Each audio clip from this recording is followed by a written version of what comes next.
Bonjour, dans ce tutoriel, nous allons voir lors d'une exécution d'une servlet dans un projet Java 2E, dans un cadre de projet d'un site web dynamique, dans quel cas la méthode doGet elle s'exécute et dans quel cas la méthode doPost s'exécute. Donc, passons maintenant à la pratique.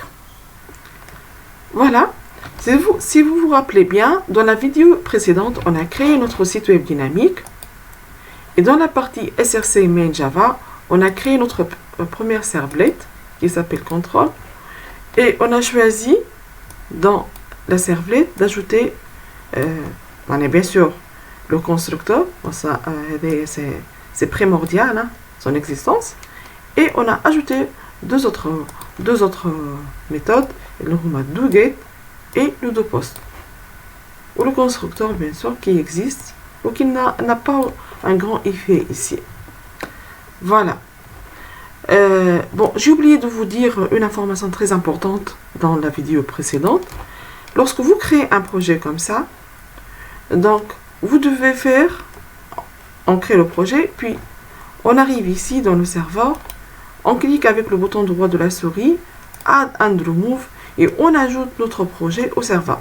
Alors vous voyez bien que mon projet il est ajouté au serveur. Alors, je le trouve ici, je le sélectionne, Add, et je l'ajoute. Et comme ça, je peux l'exécuter.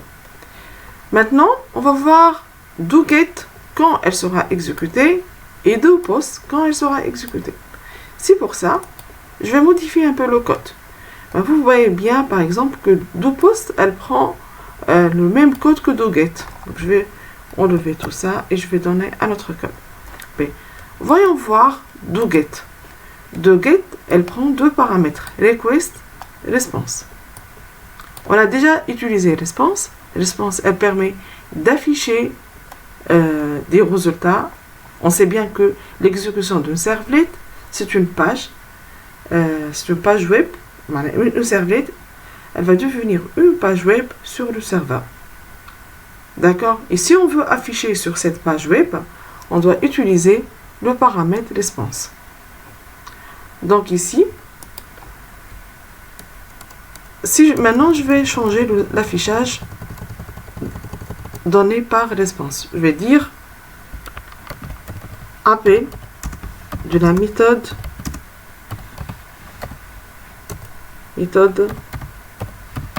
get.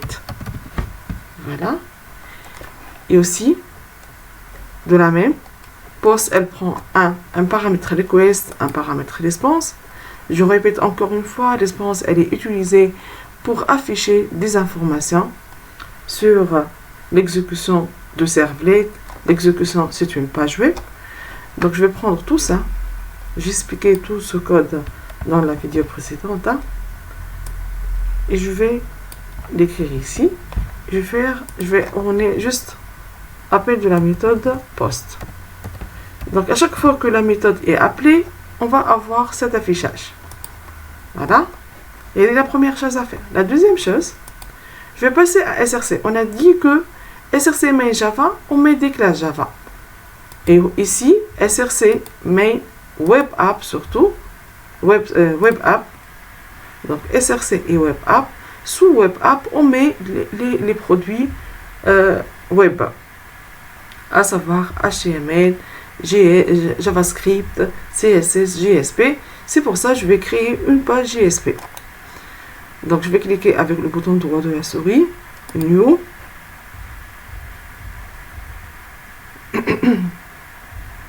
JSP file.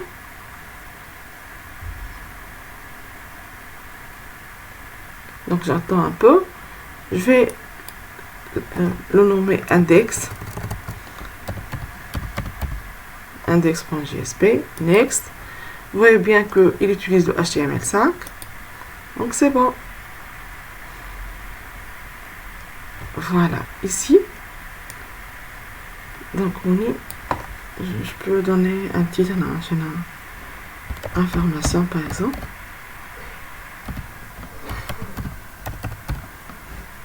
Voilà. Et je vais créer dans le corps un formulaire.